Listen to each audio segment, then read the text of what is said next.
Bismillahirrahmanirrahim. Assalamu alaikum. Welcome to Newsroom. I'm your host, Khalid. But today is the 10th of February 2022. These are the stories that we will be talking about during the course of the show. We'll begin, ladies and gentlemen, by the summoning of the Indian envoy to the Pakistan's Foreign Office to condemn the incident over the hijab ban in the Karnataka schools. We all know what has been happening since December, when the students in different educational institutions in Karnataka are being denied entry into educational institutions just because of the fact that they are wearing burqa or hijab. That never used to be the case in the past, but now after one school has banned the entry, other schools are following suit, and the government seems to be mum as far as this is concerned. Whether it be the freedom of the minorities to exercise their religious rights or the press, this has been a continuous spate of incidents that has been happening under the Narendra Modi regime, and this is going to be what we'll be discussing during our first segment. Our second story, ladies and gentlemen, concerns COVID-19 and the positivity rate that is again increasing as far as the daily COVID-19 rates are concerned, and that is why there is a huge concern after the lull as far as the decrease in the COVID ratio is concerned, positivity ratio. Now there is again an increase in the number of cases. What needs to be done, what hasn't been done in the last few days, because the cases have now increased. This is what we are going to discuss in our second segment. Our third story, ladies and gentlemen, concerns the Chief of the Army Staff, who has talked about the surge in the terrorist attacks in the country, and he has said that all the desperate attempts by terrorists seeking the revival will not be allowed to succeed. He was talking to the 247th Corps Commanders Conference at the GHQ that was held at the General Headquarters in Rawalpindi. And finally, ladies and gentlemen, we will be talking about China, that on Wednesday highly appreciated Prime Minister Imran Khan for attending the opening ceremony of the Beijing Olympic Winter Games. And Chinese Foreign Ministry spokesperson Zhao Lijian was speaking during a regular press conference. He noted that the Pakistani leadership and the athletes proved that ironclad relationship and friendship between Pakistan and China continued to thrive. This is going to be our last story. Let's begin with our first segment, ladies and gentlemen, and that first segment consists of the rights of the minorities, the religious rights, and the denial of those rights by the current government in the BJP. The latest in those spate of incidents is, of course, the ban on the burqa for the students in different education institutions in Karnataka. More in the following report.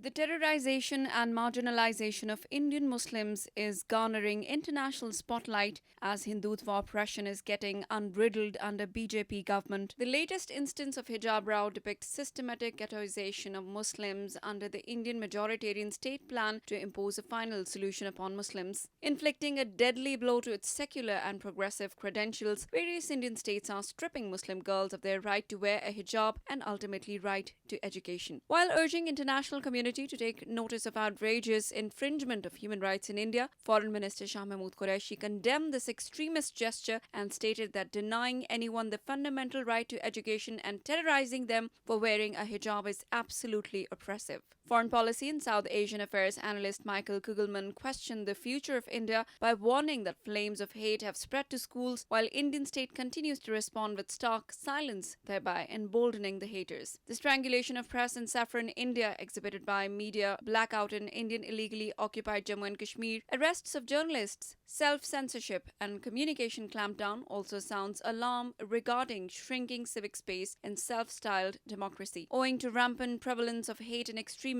the future of India is questionable as it is hurtling towards self-implosion induced by fundamentalist policies. Now, of course, to discuss this latest incident, that is a continuation of all what has been happening in India as far as denial of the rights of minorities and the persecution of minorities within India is concerned.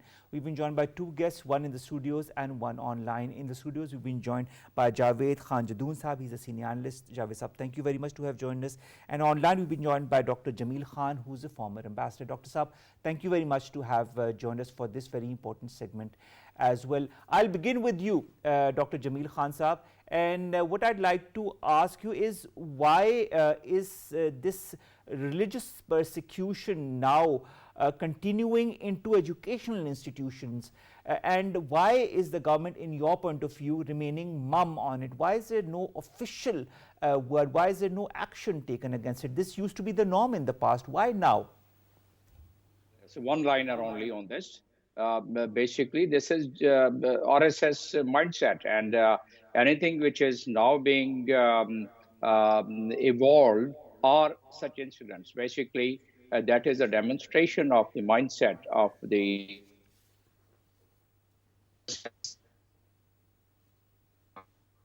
aspect. The second is that they have done it in a sequential basis. And it's not the first time. If we start taking an account of what they did in Kashmir and what they planned in their mind about the demography change in Kashmir, breaking all the international law, and then Citizenship Amendment Act, and after that, National Register of Citizens. So all these things, if we take a look, and then if we go back in Narendra Modi time of Gujarat, what he did there. So these are those indicators which are a clear indication that they are doing it as a plan. So why would they condemn it? Because if they condemn it, they would not have that much of popularity among their own RSS supporter. So that is one account I can give All you for right. this. All And right. but Jamil Saab, basically, kindly stay online. We'll revert now to our guests in the it's studios. Javed, Jadoon Saab, when it comes to this religious persecution, and Dr. Saab has eminently described the whole, dates and how India has consistently been involved in religious persecution.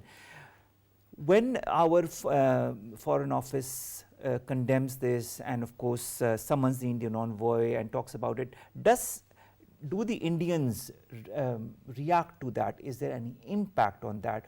Or, as the West has been also publishing reports, the major organizations have taken out whole reports on religious persecution, but nothing happens. So is this, do you feel that India has now decided that it is not going to react in any way whatsoever, despite whatever the governments might talk about or the media might talk about as far as this persecution is concerned? Thank you very much, Omar. I think it is not, I would say that it's not basically religious persecution, it is Muslim persecution in India.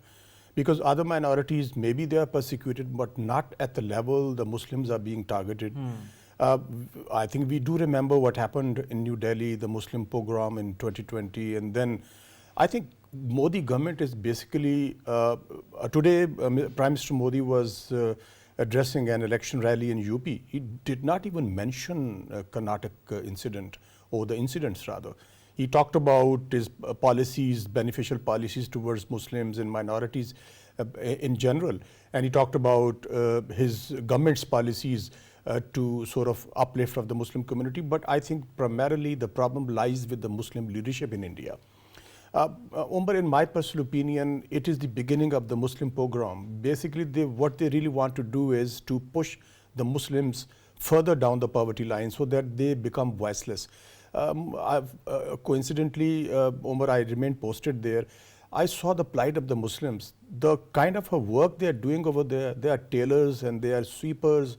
They are not even entitled to properties, and even some of the very prominent personalities from Bollywood, they have been complaining on Indian national channels that they are not allowed to purchase properties at the upscale residential areas.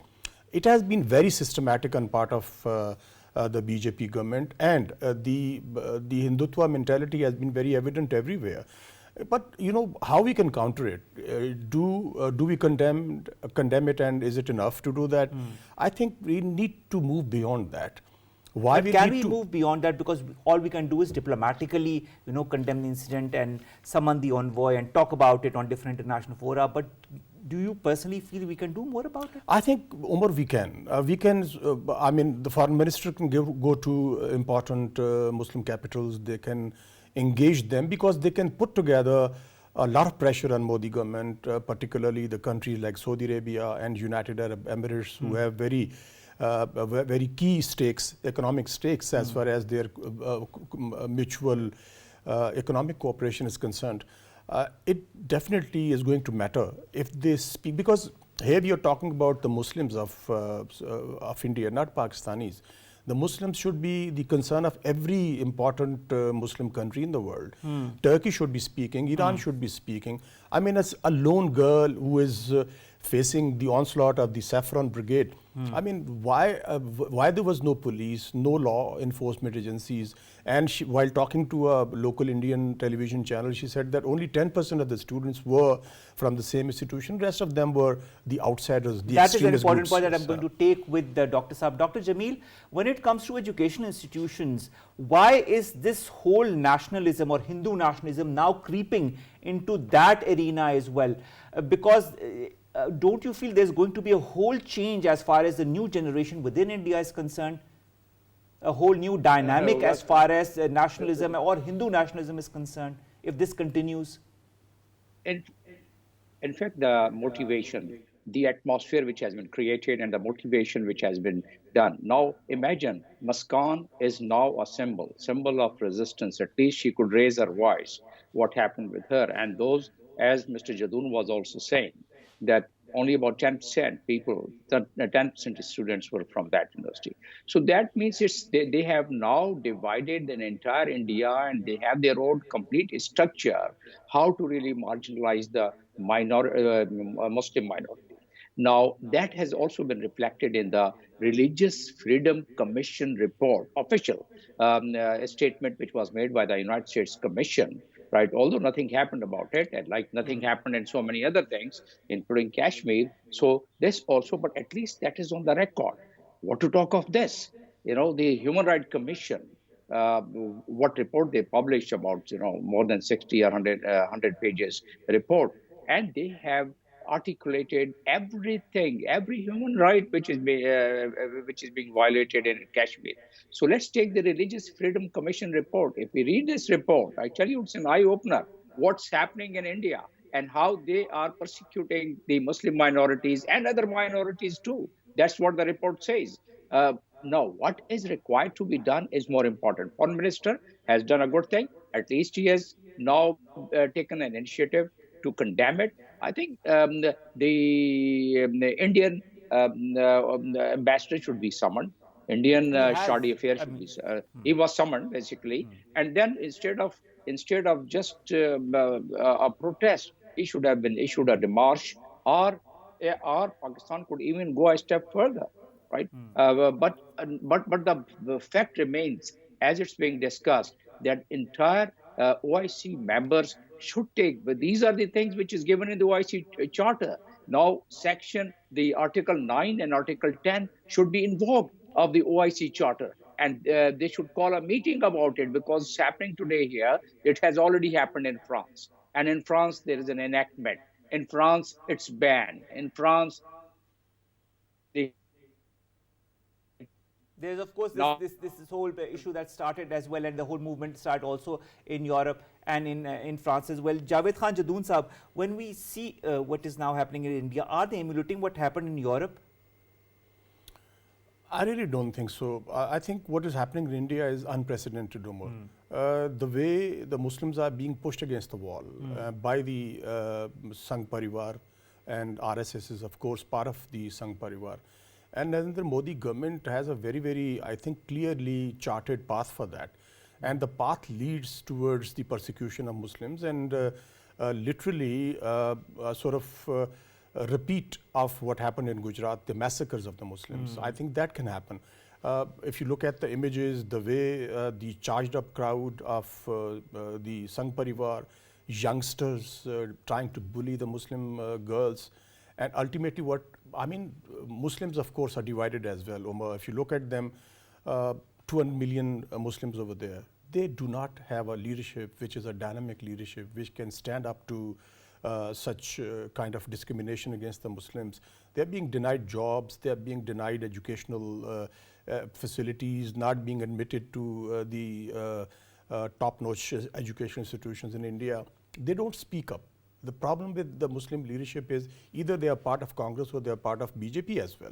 Some of them, some very prominent people, they are literally part of BJP, and I think they just look the other way.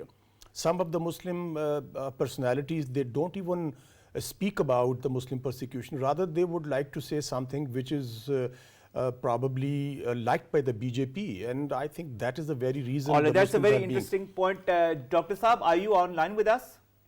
Yes, very much so. All right, Dr. Saab, when you talk about this whole nationalism and all of this policy that is now creeping into even the education institutions, how do you foresee or see the reaction that has emanated from the opposition? Or do you really feel there is an opposition now in India and there is even the creeping of this Hindu nationalism within those previously secular parties in India? No, it's the namesake now. The secular party is secular country. It's no longer, at least under these circumstances. And Congress has also been deliberating about it. Now in Karnataka, 12% Muslims, they are there, but there is hardly any. There was few demonstrations by the women folk, but there was hardly any resistance or any demonstration worth the name there. And in the overall 172 million Muslims living in India, they've been crushed. They probably are just taking it as their fate. So unless the OIC members, unless the human rights proponents of the world, unless they speak about it, Shashi Tahu is one of the MPs of the Congress, and he spoke very well, in fact, today. And he has said that there is no law that we can stop hijab. And all what is happening is not really warranted in a country like India. So there are voices, and we should capitalize on that. Now, this very incident can very conveniently be through the public diplomacy of our own mission, and the mission means embassies of OIC countries. They can at least bring the awareness in respective countries where they're located. And that's how the pressure is built. And that's how the human rights activists, they get activated regardless of their caste, creed, or religion. Now, Universal Declaration of United Nations, that is also very clear about it. UN Charter is very clear about it. Article 2 of Declaration, Universal Declaration, it is very clear that the religious freedom is to be ensured, right? So all those laws are there, all those human rights laws are there, but somehow the violation, the way it's happening. But this one point, in fact, the OIC members should take it up, and we, being the pattern member of the OIC, should write it down to OIC, because it's happening today at this level, and it's only going to escalate. It's not going to stop it here, because nothing which Modi had done it, starting from his tenure as the Chief Minister of Gujarat, he has only escalated it. He has not really gone back to some reform. So therefore, unless we bring some resistance, moral resistance, resistance under the international law, and resistance by the world community and those who are the advocates of the human right, including Biden. Biden has always been, Joe Biden, the president, has always been talking about the human rights and religious freedom, and their own commission report is there. But because of their strategic interest with India, even you don't hear much voices from the country like the United States and UK, for that matter. So unless we are able to give this wake-up call to those people who claim to be the proponent of the that is human very rights, important, Dr. Saab. The wake-up call needs to be given, and needs to be given sooner rather than later. Thank you very much to Dr. Jamil Khan, former ambassador, who have joined us. We'll now come to Javed Jadoon Saab. Javed Jadoon Saab, we've had more or less a detailed overview of what needs to be done and how the international organizations need to kind of commit themselves to end such religious discrimination as far as especially the Muslims are concerned. How important is the role of the OIC? Because that is what Dr. Jamil Khan has been deliberating on. I think absolutely important, Omar, because it is the kind of a pressure the OIC is going to put on India, which definitely will work as a restraint as far as Modi government is concerned. Left alone and left free to do whatever he is doing, I think he is going to do much more against the Muslims in India. Pakistan, of course, is doing what it can do. And as you mentioned in your intro as well, that the High Commissioner has been summoned to the Foreign Office, and of course, Pakistan is going to launch a very strong protest against the kind of behavior being conducted over there. But what about the other Muslim capitals? Why can't they speak about this incident? It can literally highlight the issue at the global level. And when it happens, then there are many human rights organizations which can play a role. They are not doing that. The Amnesty International, the Human Watch, etc., etc. So, Umar, in my opinion, is not only Pakistan which can make the difference. I think but Pakistan, I think in my point of view, Javed Sahab has been striving really hard as far as highlighting all these issues in front of the international community on the different fora, whether it be our foreign minister or even our prime minister. But no tangible reaction seems to come along. Yes, absolutely, because India believes that other Muslim countries are not siding with Pakistan as far as the Muslim persecution in India is concerned. They are having trade relations intact with the rest of the Muslim world. They are having good diplomatic ties with them. It's only Pakistan which is a kind of impediment in South Asia against the Indian designs. The Indian designs right now are to create the kind of hegemony. They really would like to do that, because the only country in Pakistan, rest of the South Asian region countries are not, do not have the capability and capacity to stand in front of New Delhi's juggernaut, military and economic.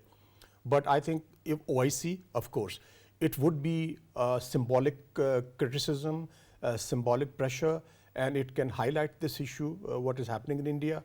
And ultimately, I think other human rights organizations as well, along with some of the European capitals and maybe some other important countries, can speak about against the persecution of Muslims. And I think Mr. Modi would have to think about it. Let's stay optimistic on that. Let's hope that the important countries across the world, especially those that believe in human rights, whether it be Muslim countries or non-Muslim countries, really highlight this issue and pressurize India one way or the other so that it stops this persecution. Because the way all of this is going, it's going to lead to a huge disaster internally within India. Thank you very much, Javed Khan Jadoon Sahab, senior analyst, to have joined us on this very important issue. That is, of course, religious persecution, especially the religious persecution, as you yourself said, of the Muslims within India, and that is now extended to the educational institutions. Let's come, ladies and gentlemen, to our second story, and the second story concerns COVID-19. In Pakistan, the positivity ratio had gone down and now it is going back up. More in the following report.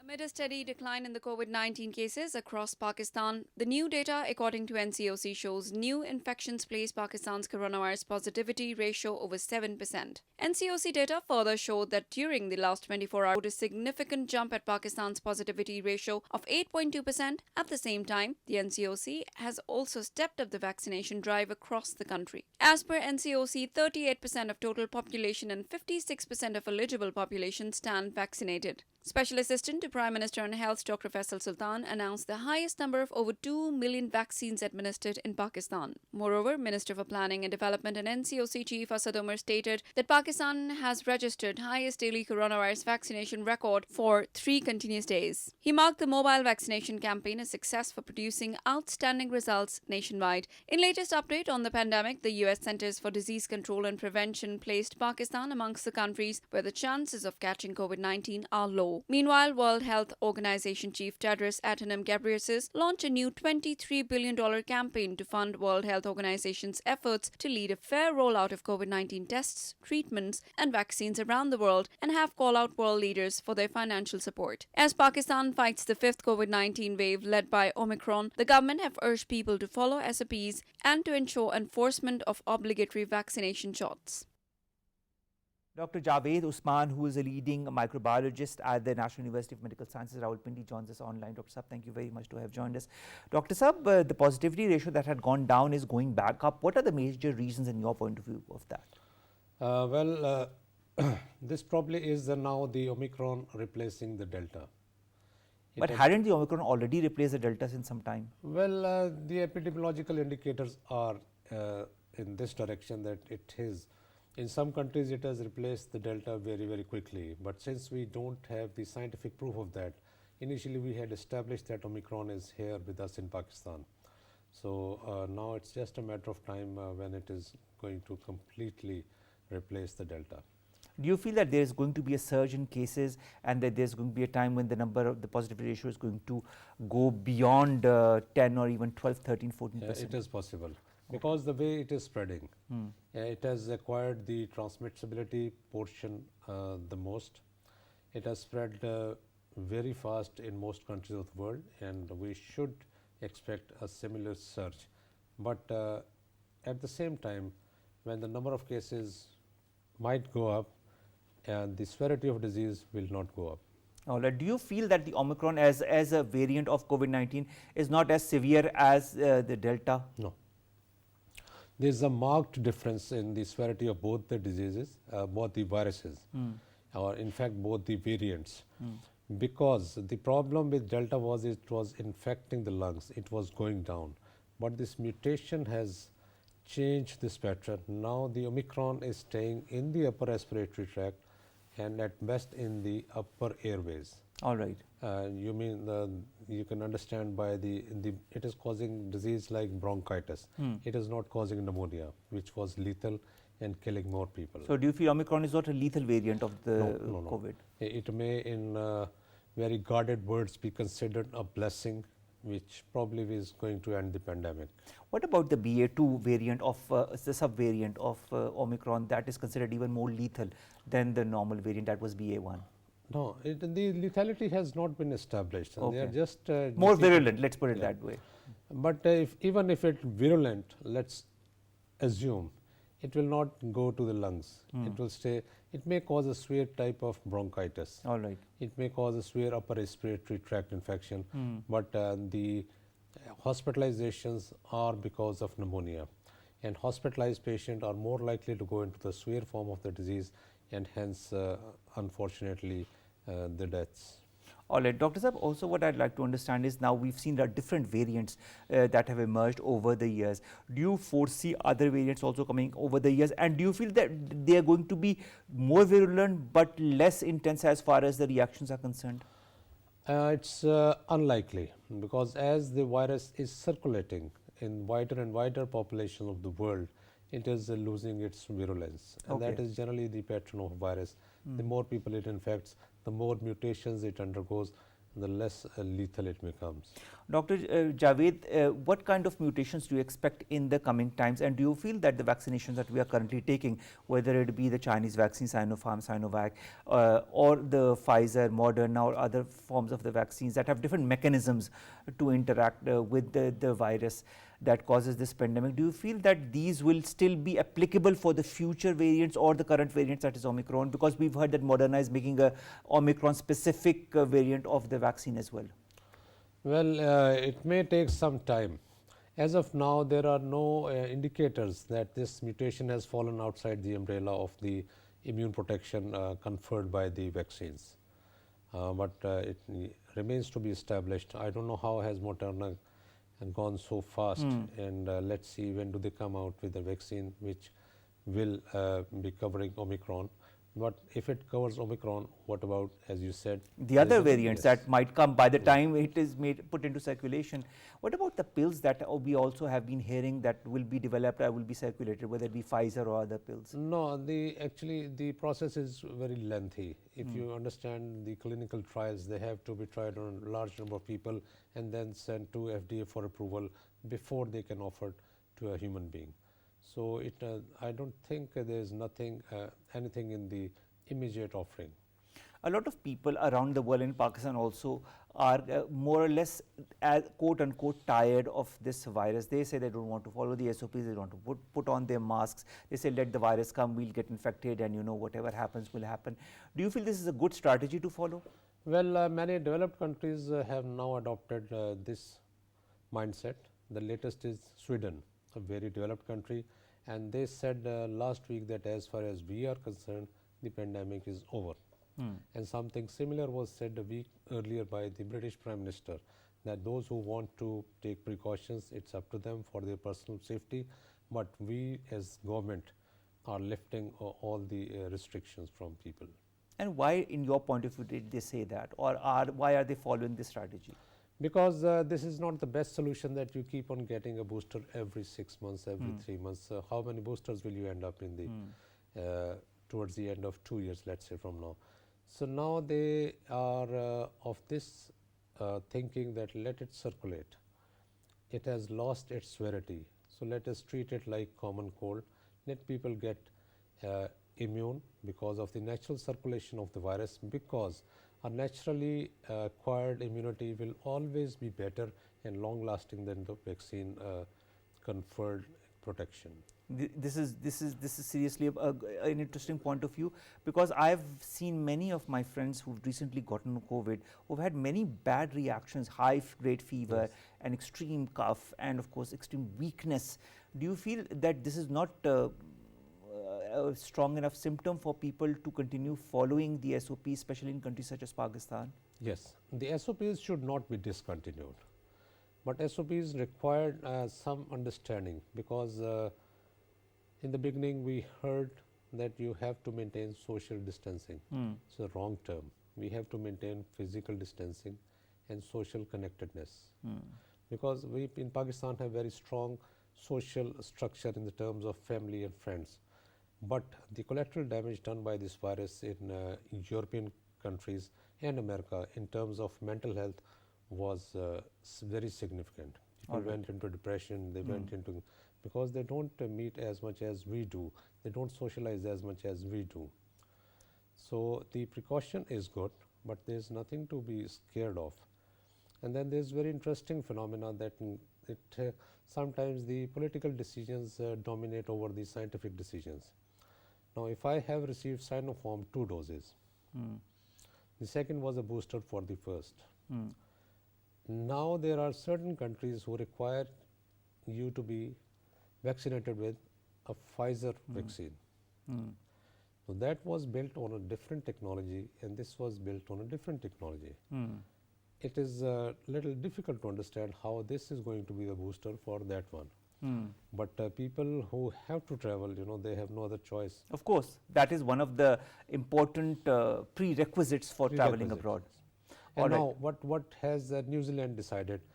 They have now allowed their own citizens who were stranded after the initial lockdown to return to New Zealand. Now imagine the plight of the people who had gone for vacation or a short trip outside New Zealand, and there was lockdown. Now they have allowed them to return, and they are thinking of opening their borders for other people by October 2022. Again, not going by the biology of the virus, but by their political convenience. All right. Speaking of political commitments as well, the United Nations Secretary General Antonio Guterres has recently posted something, and he talks about the collective action by all the countries of the world to combat this COVID-19 with different strategies in different countries. Just as you pointed about Sweden, the United Kingdom that have changed their strategies. In developing countries, there are some that are recording increased cases, extremely increased cases of COVID-19. Don't you feel that the strategies need to be different for different regions where the number of cases are more, or do you feel a collective strategy is going to collectively help the world get rid of this pandemic? Things have not been collective if you consider them, Omar. Let's see, for the last 2 years, bulk of the Chinese population, about 87–88% has been vaccinated. The vaccination rates are very high in the United States and the developed countries in the Europe. But what about Africa? Hardly 1% or 4% of the people have. Is Africa being neglected in your point of view?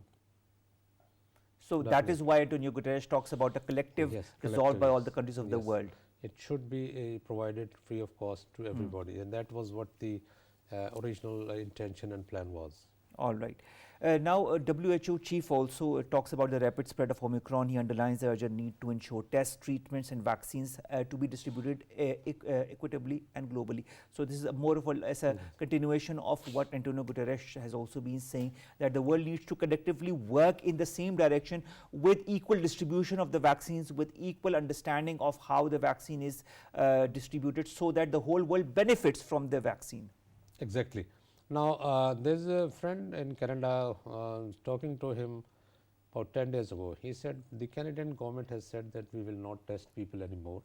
Anybody who has symptoms, they are suggestive of COVID, should stay home for 5 days and return to work the 6th day. All right. This is the point that I'd also like your point of view on. 5 days, do you feel it is enough now? Because a lot of people, when I talk to them, 5 days is, oh no, 5 days, we could still have the virus and we could still maybe transmit it to others. Well, 5 days was the cutoff set by the CDC, America. for those people who have received 2 vaccines. All right. And for those who had not been vaccinated, it is 10 days. So, for example, I had 2 shots. So, I had COVID. So, on the 5th day after my PCR, I was safe enough to return to work. So that should be the case for all the others who've been actually vaccinated twice. Yes. But those who've been vaccinated once or not vaccinated at all need to stay indoors at least for 10 days. 10 days, yes. All right. Now, coming to the testing versus vaccination. Testing becomes something of academic interest. Okay. That if a person is positive and if a person is negative. But it does not confer any sort of protection against the disease. So, in my very humble opinion, it would be prudent to vaccinate people instead of spending people on the testing part of it. All right. Well, we need to take care and we need to be extremely prudent, and the world needs to realize that the vaccine needs to be collectively distributed equally across the world so that the continents such as Africa also benefit from this. Thank you very much, Dr. Javed Usman, to have joined us and to have talked to us about this variant, that is Omicron, and the latest details as far as COVID-19 is concerned. Thank you very much to have joined us. Let's very quickly, ladies and gentlemen, come to the last 2 stories. The first comes from the Chief of the Army Staff, who has vowed to crush the terrorists' attempts for revival. The top military brass has taken stock of the security situation in the country and has the Chief of the Army Staff has talked about this amid the surge in the terrorist attacks in the country. He has made it clear on Wednesday that desperate attempts by the terrorists seeking their revival would not be allowed to succeed. He was giving this statement while he was presiding over 247th Corps Commanders Conference in the GHQ. Of course, we all know about the incidents that have been happening across Pakistan, whether it be in FATA, whether it be in Balochistan. And this resolve, this reaction from the Chief of the Army Staff is a continuation of the resolve by our armed forces to remove all such elements who are trying to create havoc inside Pakistan. Let's come to our last story, ladies and gentlemen, and that concerns China. That has highly appreciated Pakistan's Prime Minister Imran Khan for attending the Beijing Olympic Winter Games. And China also says presence of Pakistani leaderships and the athletes in China during the Beijing Winter Games, especially during the opening ceremony when our Prime Minister was there, the ministers were there as well, proves the ironclad friendship that has taken root in the people's hearts. Beijing also said, and of course we have in the parallel window the spokesperson who said that this visit reflects Pakistan's determination to uphold the Olympic spirit as well. So not only is this visit by Prime Minister Imran Khan and other ministers strengthening the ironclad brotherly relationship between the 2 friendly countries, but it is also further strengthening that Olympic resolve that our government wants to portray, and this is what China has also appreciated and acknowledged. A continuation in this continued strengthening of bond between our 2 friendly countries. With that, ladies and gentlemen, we come to an end of today's newsroom. We'll see you inshallah tomorrow with news story segments that pertain to us, you and to Pakistan. Stay safe, follow the SOPs, get yourselves vaccinated and boosted as well. This is how we can collectively combat this virus that is COVID-19. Allah Hafiz, see you tomorrow.